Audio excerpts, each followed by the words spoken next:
Breaking news first at 4 on the Boston terror attack. We've learned an arrest is imminent, but conflicting reports have caused confusion. Thousands of runners are expected to take to the streets of downtown Orlando tomorrow night. What's being done to ensure everyone's safety? Plus, letters sent to the president and some U.S. senators are being tested for the poison ricin. We have the breaking news straight from Washington, D.C.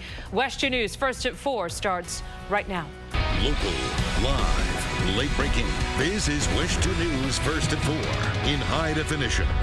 Breaking first at 4, conflicting reports causing confusion in the Boston terror attack investigation. But one thing is certain, a major break in the case has been made. Good afternoon. I'm Martha Sagowski. I'm Jim Payne. Initially this afternoon, the Associated Press reported a suspect was in custody for the attack that killed 3 people and wounded more than 170 Monday afternoon. But now federal officials are denying that report. All of this breaking after a law enforcement official said surveillance video taken from a store near the site of an explosion helped identify a suspect.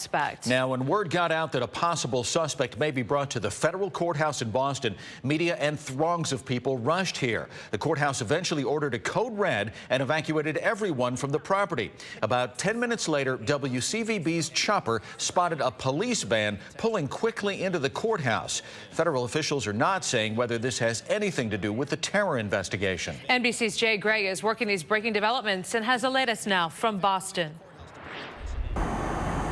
Sources tell NBC News a significant break in the case came after reviewing hundreds of hours of videotape, including security video from a department store that captured images of a man leaving a bag near the second blast site. Leads include these exclusive pictures from Boston NBC affiliate WHDH that show a bag left along the curb just before the blast, then black, scarred sidewalk and debris in the same spot immediately after the explosion.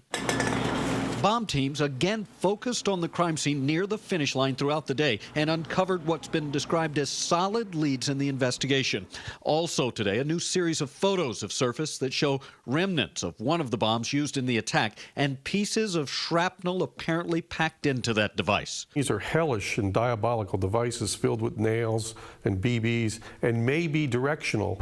Outside the crime scene, police and soldiers with assault weapons stand guard across the city, part of a stepped-up security presence that authorities say will continue here as the grieving continues as well. Emotions still raw, but for many now shifting away from the shock and fear immediately after the deadly blast. This is my city. I'm really angry, but this is my city. And anxious, like investigators who are aggressively working to determine who's responsible. As the investigation continues, the city is also preparing for a memorial tomorrow morning, which the President and First Lady are scheduled to attend. Jay Gray, NBC News, Boston. Here in Central Florida, local security is being moved into place in advance of tomorrow night's huge corporate 5K run in downtown Orlando. WESH 2's Greg Fox is live at Lake Eola Park. And Greg, police are discouraging everyone from bringing lots of bags and bulky items with them. Yeah, and for good reason. I mean, when you talk about how big Lake Eola Park is in downtown Orlando, they can put up barricades like this, as they will, taking them off the grass and putting them on the streets beginning tomorrow. And they can put up all kinds of organizational tents like they have over here. There are more than 200 of them in the park as it goes all the way around down by Roslyn Avenue and out by Central as well. But they just simply cannot check every single bag as people come in here, every single small igloo cooler that people will bring in here. So what they have instead said is that there is a possibility that there may be a search of some of these bags and that people should be prepared and patient for the possibility that they will be asked to open up their bag to a police officer. They will have not only 70 police officers in uniform, but undercover officers as well. Here's more. Thursday evening, streets around Lake Eola will be closed to accommodate 15,000 plus runners and walkers in the IOA Corporate 5K. They'll be swarming the park grounds and neighboring streets before and during the race and during celebrations afterward. But it will come just 3 days after the Boston Marathon bombing, raising questions about the logistics of trying to keep people safe at events that draw the masses. Stephanie Newbert runs in a lot of races and says in Orlando she believes there's little reason to worry. I think I would feel safe. I feel like Orlando's a really good community. I feel safe running around Lake Eola all the time, so I don't think anyone has anything to worry about right now. Some of the nearly 70 police officers that will be surrounding Lake Eola and along the route say the easiest way to ensure a hassle-free event is to leave all bags at home. Backpacks, large bags, anything that might be considered a potential threat. Track Shack owner and event organizer John Hughes, who was in Boston during Monday's attack, says bags will not be checked for everyone arriving, but could be checked at any time. Yeah, anyone could be checked at any time, and if we or the OPD or any official see anything suspicious or unattended, that would be an issue. And according to organizers of this event, not only will police be here, but about 130 volunteers will be out here. And again, it's not just the race and the walk that will be an issue tomorrow night beginning at 7:15, but also these tents are set up for after parties that are going to occur, and that's going to continue to keep thousands of people down here at Lake Eola well into the night.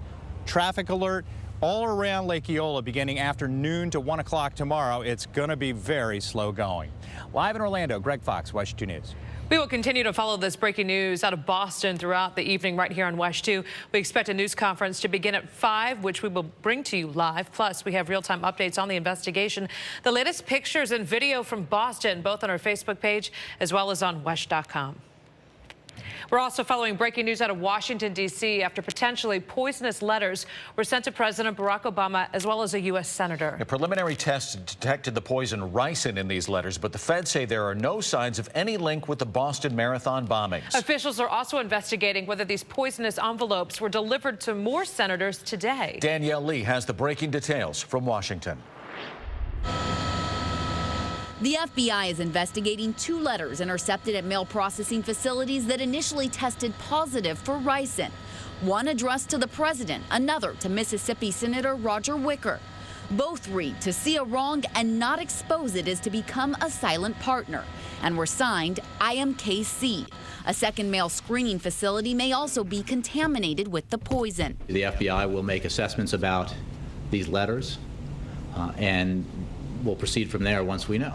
FBI investigators have their eye on a suspect in Mississippi, but haven't made any arrests. They're waiting for final lab analysis confirming the substance is ricin. It's important as ever to take the steps necessary to protect Americans from those who would do us harm. The discovery set off a scare today for lawmakers and their staff. Police investigated a series of suspicious packages discovered at senators' offices both in Washington and their districts. In Arizona, one package led officers to evacuate Senator Jeff Flake's office. When you attack a senator in this way, you really attack the senator's staff because that's who handles the mail first. Police say the suspicious letters were intercepted in part because of security screening put in place following the anthrax mail attacks back in 2001. 5 people died and 17 others became ill as a result of those attacks. Everything's channeled through a specialist facility built post 9/11, post the anthrax scares. The FBI says the letters are not connected to the Boston bombings. All Senate mail is being held until Monday at the earliest while this investigation continues, and offices are being told not to accept any sealed envelopes. In Washington, I'm Danielle Lee, NBC News. An Osceola County man is behind bars charged with having sex with a little girl. Deputies say Looms Wheeler Jr. had sex with a child multiple times at his home and at a local riding stable where he works. WESH 2's Gail Pasco-Brown is live in Osceola County with the latest in this case. Gail? Yeah. Well, Osceola County Sheriff's investigators got the case on Monday. That was after this 9-year-old girl told her mother that she'd been sexually abused by a relative. Now, the allegations, we're told, go back as long as when the girl was 5 years old. But investigators also tell us that the latest incidents happened several months ago. 69-year-old Looms Wheeler was in court today in this cage at the Osceola County Courthouse. His charges include 9 counts of capital sexual battery, 4 counts of lewd and lascivious conduct, and 3 counts of sexual performance by a child involving a 9-year-old female relative of his. That a 9-year-old victim indicated that Wheeler sexually battered her as well as made her perform sex acts from an early age, possibly 5 years old. According to the arrest report, the first time she remembered was him taking her home from having dinner at his house. The report says he made her perform a sexual act on him in his car while he was driving from his house to his place of business, Horse World Riding Stables in Kissimmee. We tried talking to the woman who answered the office here at Horse World Riding Stables, but she told us to leave. She didn't want to appear on camera, but she did say the allegations were false. 9-year-old indicated it could have happened hundreds of times. The reason why there are 9 counts of capital sexual battery are those are the specific incidences that she could recall. Hundreds of times. So this is, again, an active investigation, and as more information comes out about this, there are possible additional charges. Now, during the course of this investigation, a second alleged victim has come forward. She also is a relative. She is an adult now, but she says her allegations go back as far as when she was a child as well.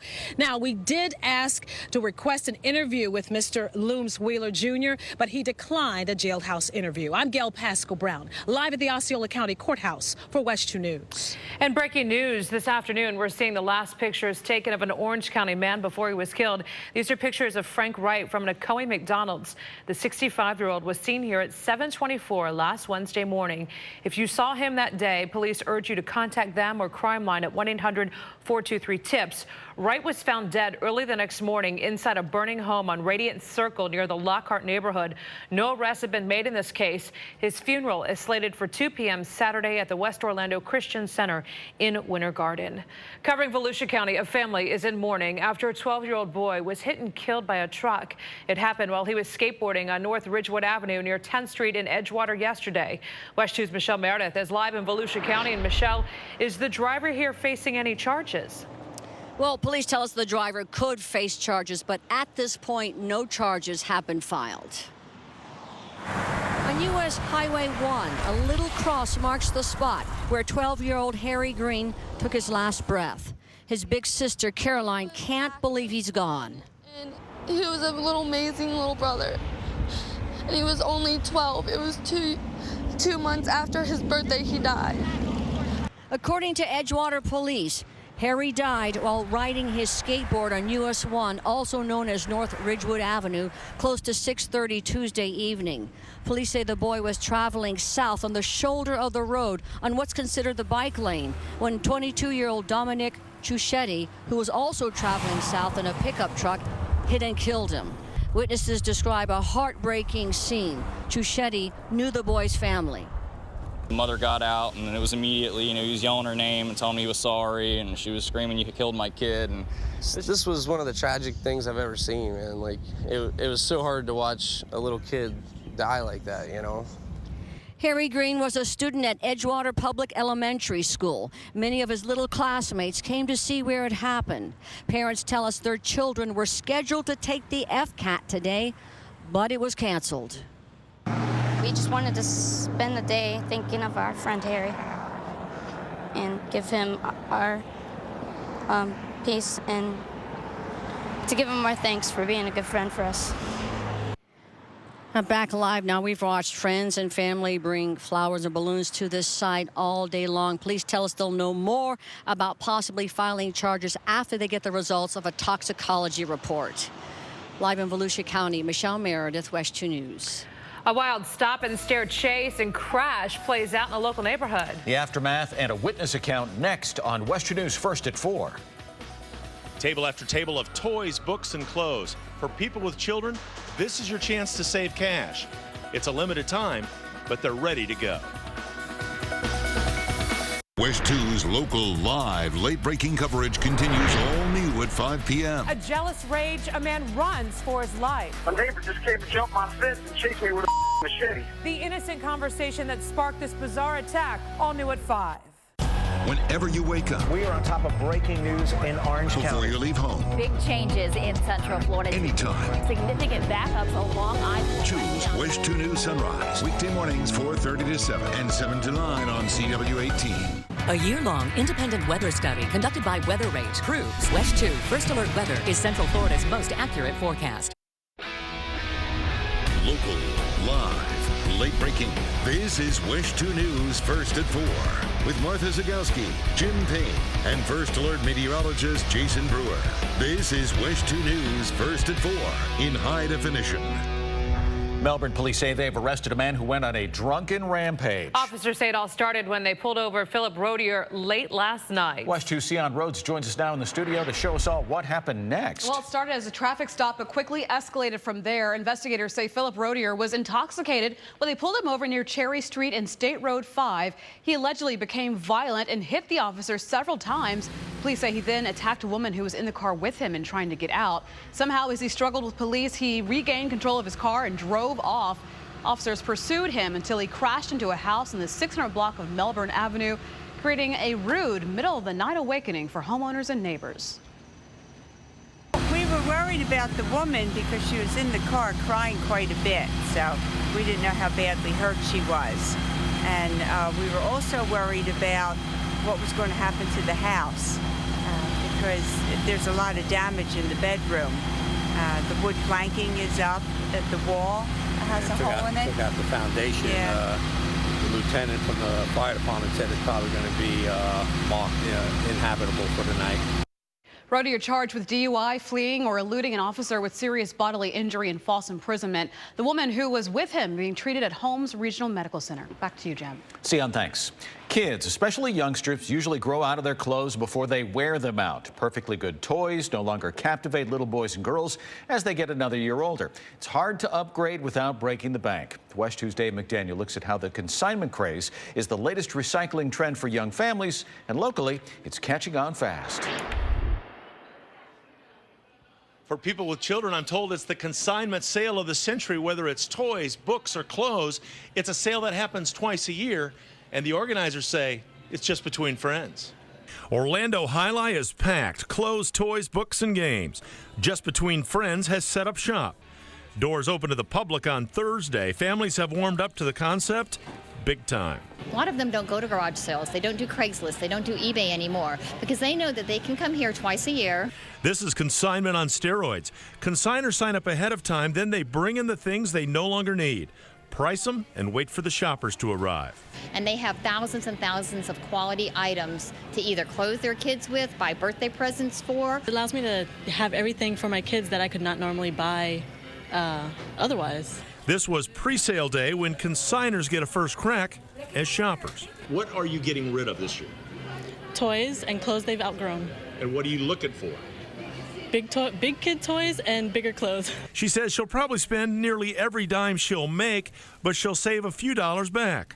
All of the items here are inspected for quality before they can be resold. It's better quality than what I could buy in a box store. It's the whole recycle, reuse mentality. The sale lasts until late Saturday night. Especially when it comes to strollers, car seats, and cribs, there's always the issue of recalls. They check them out here. Before they'll resell them, they make sure there are no recalls, so everything you leave with is perfectly safe.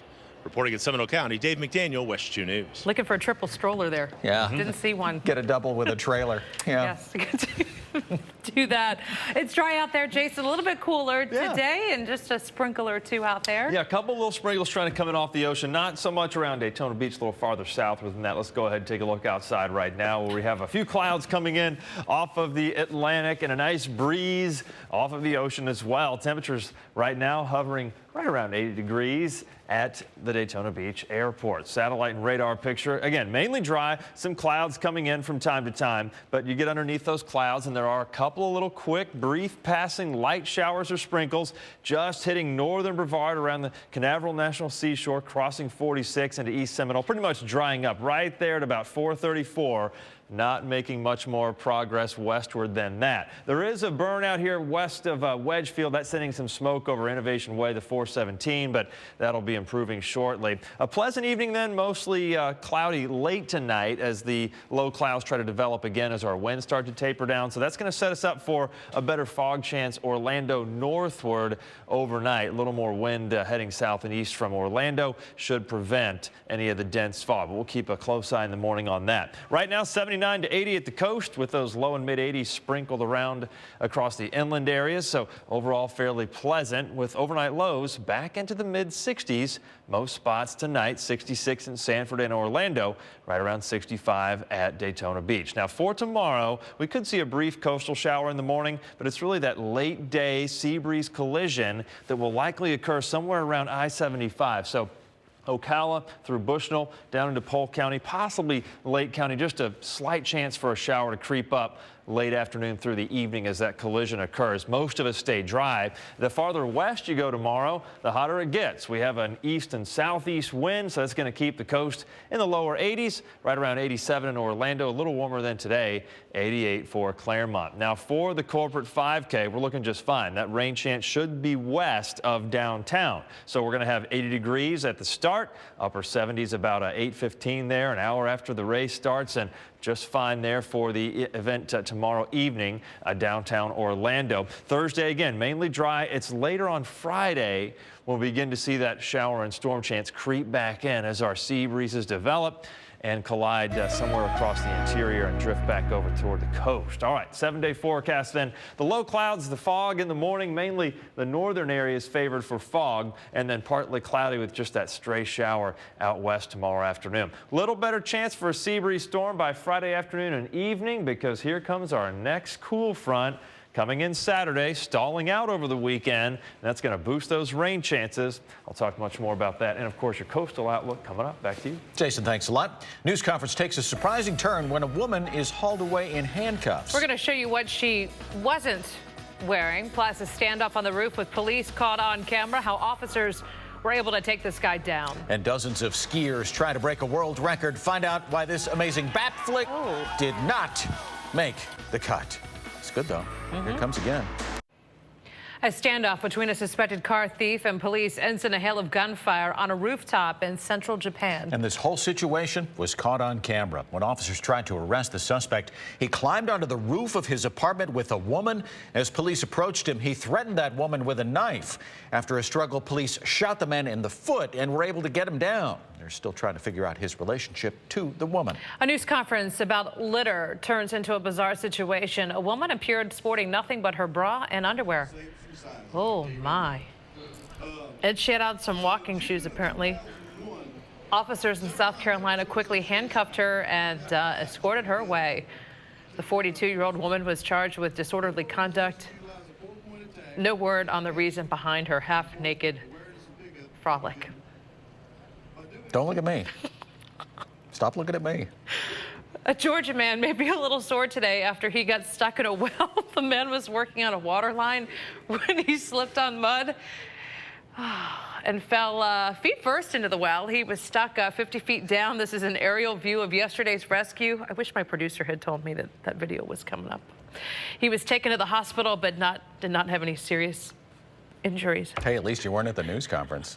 Sure. Wow.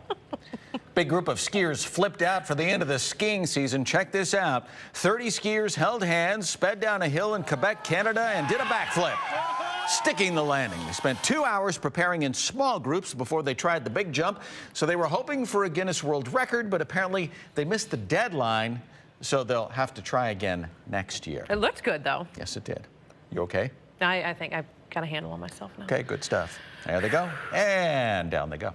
We continue to follow breaking news out of Boston, a major break in the investigation into Monday's terror attack. Surveillance video from a store along that marathon route may have helped identify a suspect. We'll have another update coming up next, First at 4.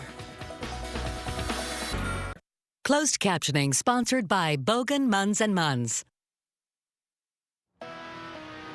I'm Bob Keeling at the Orange County Jail. Just ahead, an interview you'll see only on 2. An aggravated stalking suspect charged with pointing a gun at his ex explains why he's the victim. Straight ahead.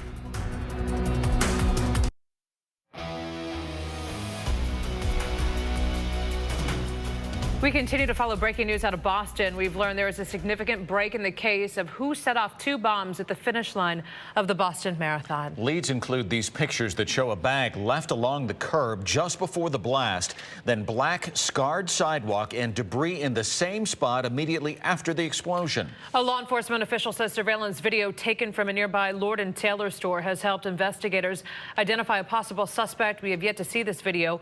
Breaking right now, though, we were expecting the FBI to hold a news conference at 5 o'clock, but NBC is now reporting that news conference has been delayed. We do not know why. Of course, we'll continue to work the story and update you just as soon as we learn more.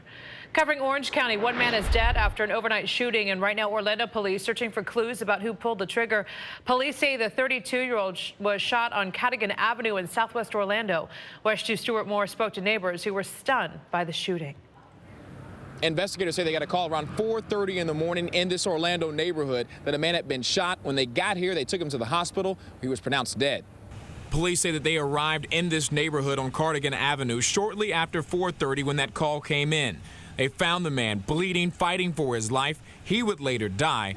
Right now, investigators say it's still dangerous because the suspect is on the run. Obviously, anytime people are using guns out here on the street, obviously it's very dangerous. Obviously, we have a person that's been killed, and, you know, we're trying to get to those answers.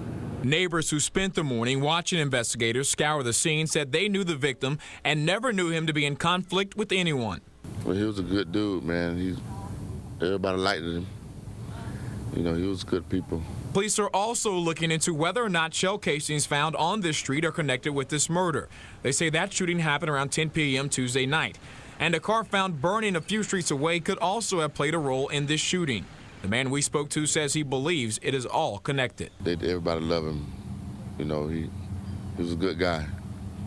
He was just probably at the wrong place at the wrong time. They're hoping with the tremendous amount of people that have come out to look at the crime scene and who knew this man will have some type of information that can help lead to an arrest. Reporting in Orlando, Stuart Moore, WESH 2 News. An Orlando car dealer is charged with stealing more than $250,000 in an auto resale scam. Investigators say Veronica Gonzalez is charged with buying and reselling a series of high-end vehicles at V12 Auto Sales. When the original owners tried to cash the checks they were issued, those checks bounced. Now, the cars are worth $267,000. Gonzalez is charged with title fraud, scheme to defraud, and issuing worthless checks. The plan to keep 3 Brevard County schools open using Port Canaveral money is over. Yeah, this afternoon, the Port Authority killed once and for all the idea of port funding to keep schools open. WESH 2's Dan Billow reports one port commissioner fought to the end to save the schools. All those in favor of the motion say aye. Aye. The vote was 1 in favor, 4 opposed. Nay. Nay. To heading off the planned closure of some Brevard County schools. The Port Authority had agreed 3 weeks ago to study the idea. We don't have the authority to begin with. The Port Authority received a legal opinion that said it's not allowed to spend its money on schools. The original plan was to give $5 million to the school board to keep open 3 schools. Much of the port's money comes from cruise ships, and there's a lot of it. By one estimate, the port had an $800 million economic impact last year. We can afford to do it. I'm telling you that if we do this, it'd be the right thing to do. Commissioner Bruce Deardoff backed the plan from the beginning and tried to salvage it today by trimming his proposal to just over $3 million to save 2 schools. That really is so far-fetched. I just don't see how anybody with reasonable judgment could get there. My heart has always been with the children. Anybody that has children knows what a traumatic experience it is to pull them out of one school and put them in another. So now it looks inevitable that the 3 schools will close. Teachers and other employees are already being reassigned or looking for new jobs. The only sliver of hope for supporters of the schools is a lawsuit claiming the closures illegally target low-income and minority students. But 2 other suits have already failed. At Port Canaveral, Dan Billow, WESH 2 News. One attendance zone still has to be settled upon as Seminole County rezones the majority of its elementary schools. It's already approved the North Phase rezoning and the East Phase rezoning. Tonight's meeting settles the issue for the west side, which includes the Wekiva Springs area. That meeting starts at 5:30. Fewer than 400 kids will be moved on the west side, 3,000 in all. A mostly cloudy day across central Florida today, and that helped keep the temperatures down in most parts below 90 degrees. A little bit cooler today. Jason, will it be sticking around or are temps going up? Yeah, we're going to gradually warm up through the end of the week, but overall a nice evening tonight, so we'll enjoy it while it lasts. Temperatures have topped out mainly in the mid and upper 80s. Area-wide, of course, cooler at the beaches with that breeze off the ocean. Couple sprinkles been trying to come ashore, a passing light shower. Oak Hill right through Geneva and Oviedo. You can't rule out one of these coming by Lake Jessup, but again, no measurable rain with those. Here's a look at the 417 where some smoke from west of Wedgefield is trying to dissipate, and that's looking better now. Hour by hour then, mainly dry, 81 degrees here downtown at at 5 o'clock. Our breeze tapering off after sunset with temperatures down near 70 by 11 o'clock tonight. More on overnight fog concerns is straight ahead. Also, where a shower could creep in tomorrow. And I am tracking our next cool front. I'll have an update on that straight ahead. Jason, thanks a lot. A man in the Orange County jail accused of stalking and pointing a gun at his ex-girlfriend Monday tells WESH 2 News he is the victim. The suspect is a convicted felon with a long arrest history, but he says many of those arrests resulted from her trumped-up charges. WESH 2's Bob Keeling joins us live in Orange County with more. And Bob, the arrest report details a chilling incident that led to this arrest. Well, that's right, Jim. According to this report, this suspect, Stinson, repeatedly went by this victim's house, called her 20 times on Monday alone. Then finally, when she came out on her front doorstep with another woman to see what he wanted, Stinson's accused of pulling a gun on her. They ran and called 911. This girl is just acting out on just pure hate because she want to see me locked up. In the Orange County jail today, 49-year-old Stanley Stinson claims he's the victim of a vindictive on-again, off-again girlfriend who has abused him and only wants him around for his money. When I don't have money or I can't supply her habit, she kicks me to the curb or try to have me locked up. His arrest report tells a chilling story that Stinson has been stalking his ex-girlfriend since they broke up 2 years ago. Driving by her house 25 times since Saturday, calling her 20 times on Monday, and according to the report, Stinson yelled a profanity about not talking to him and pointed a handgun at her. She and a witness ran inside her house and called 911. Stinson denies it. You're saying you didn't point a gun at this woman? I had my black cell phone in my hand.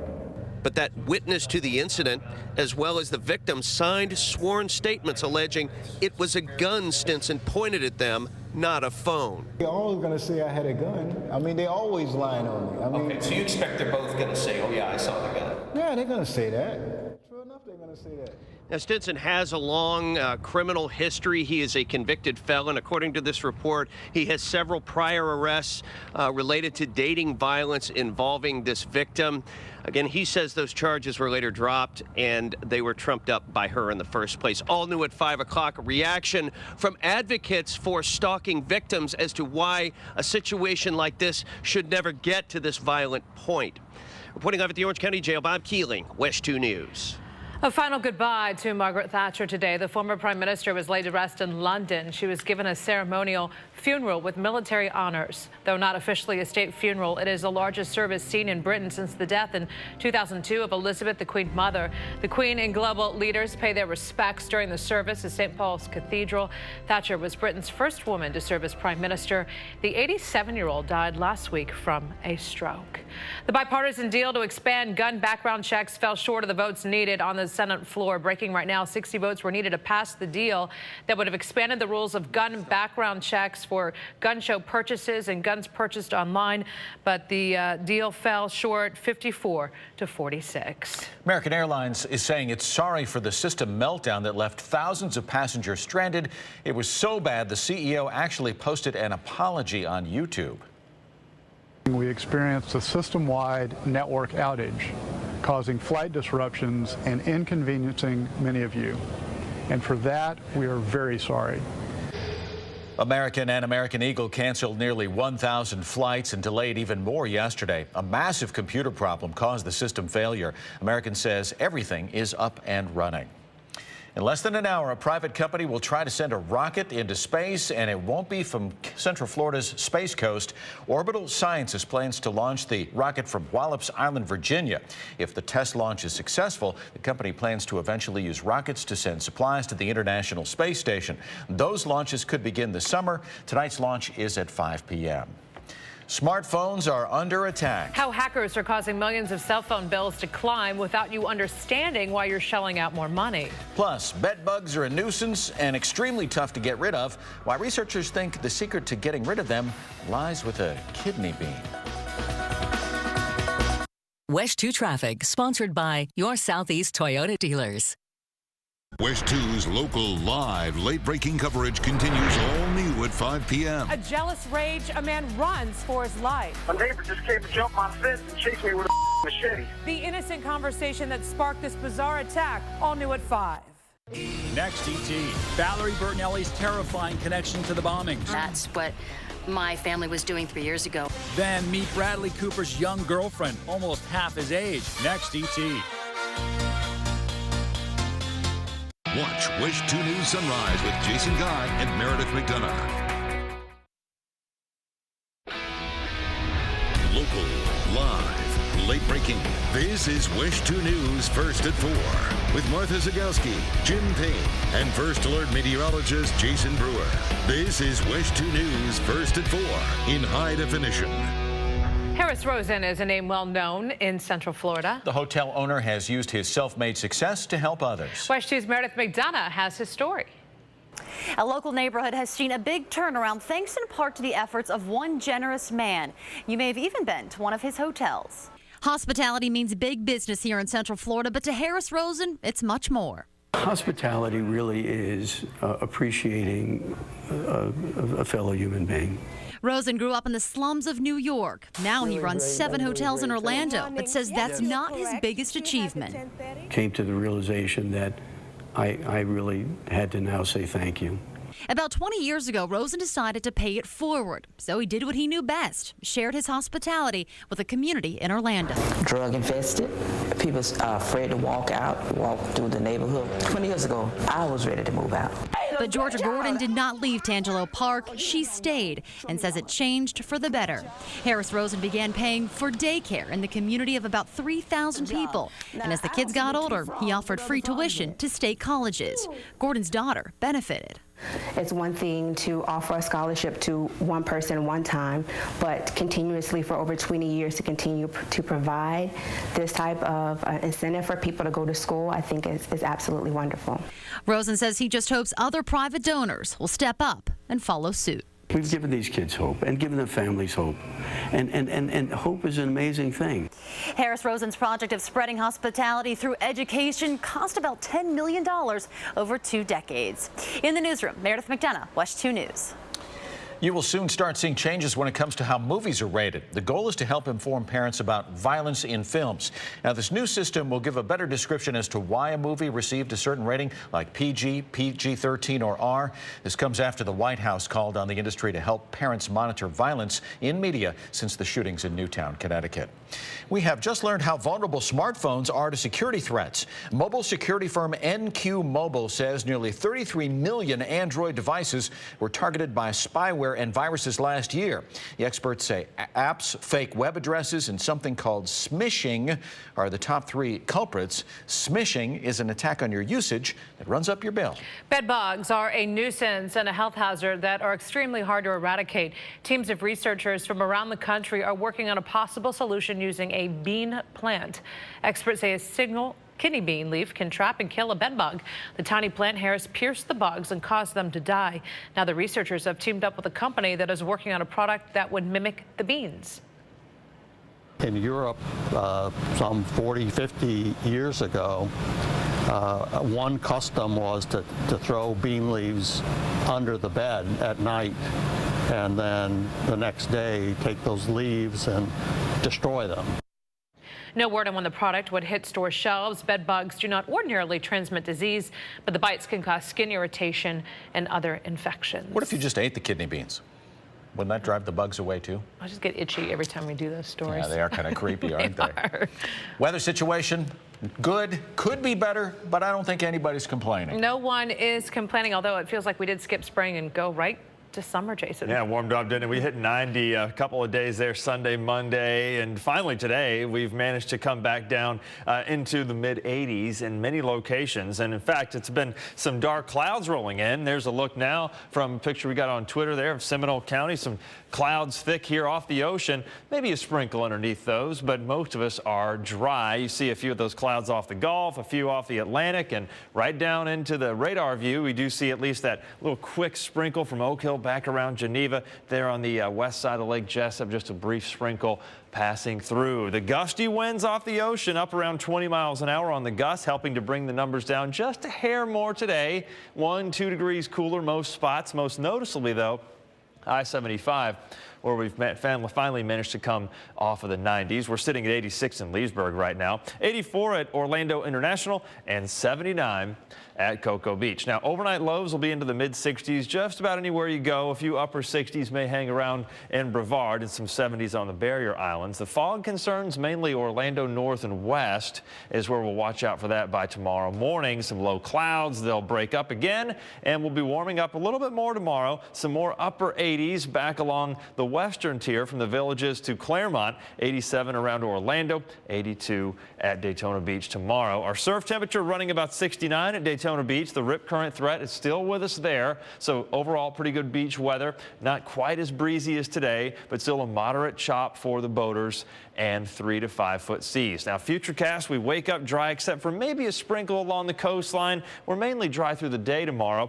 Any rain chance should be out here along I-75 and down into Polk County late day into the early evening as our sea breezes try to merge. So overall rain coverage tomorrow, probably 10% of us. By Friday morning, we're dry, just some clouds around, and then here comes the sea breezes trying to activate late day and on into the evening as we get a little sea breeze collision closer to I-4. So more of us could be affected by a few storms late Friday afternoon and evening. Now on Saturday, a cool front slipping down into central Florida. So that looks like our best coverage of rain shows up on Saturday. The front doesn't move a whole lot. It goes down and probably into South Florida, and that's going to keep us in kind of a cloudy, showery pattern there on into Sunday as well. So you'll see those rain chances creeping right back up. 90 on Friday ahead of the front, and then low 80s over the weekend as the front creeps through. And then as we head into next week, a gradual drying trend Monday into Tuesday. Back to you.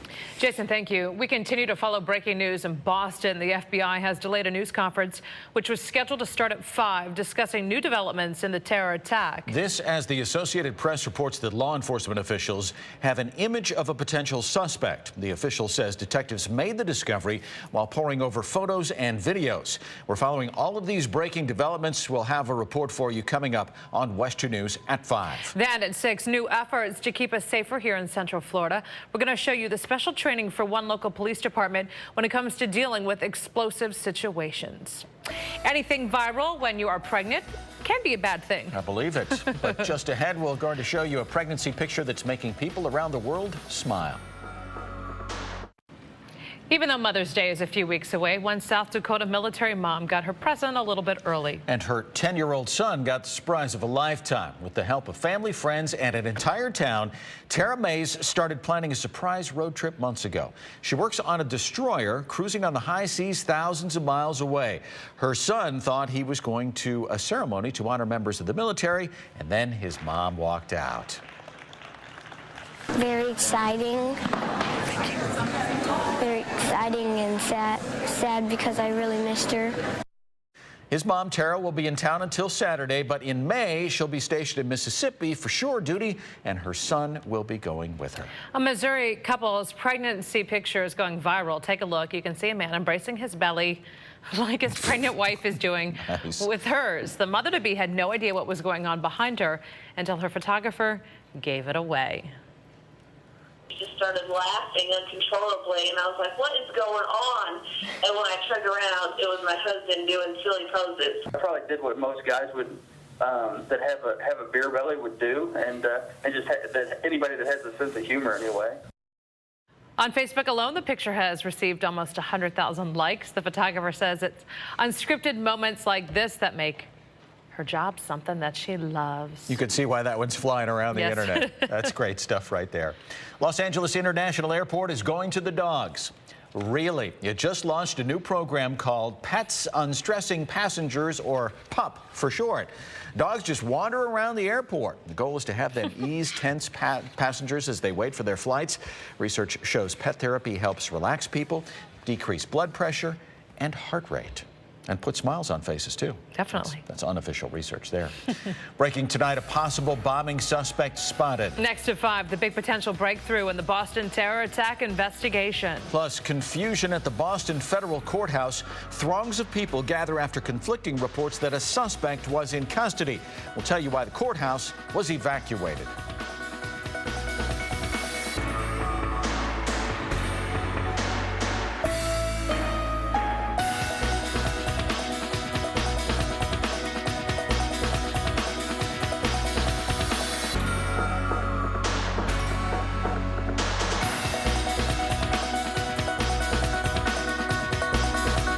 Saving green with natural gas, presented by People's Gas. One of the easiest places to make energy-efficient improvements in your home is your laundry room.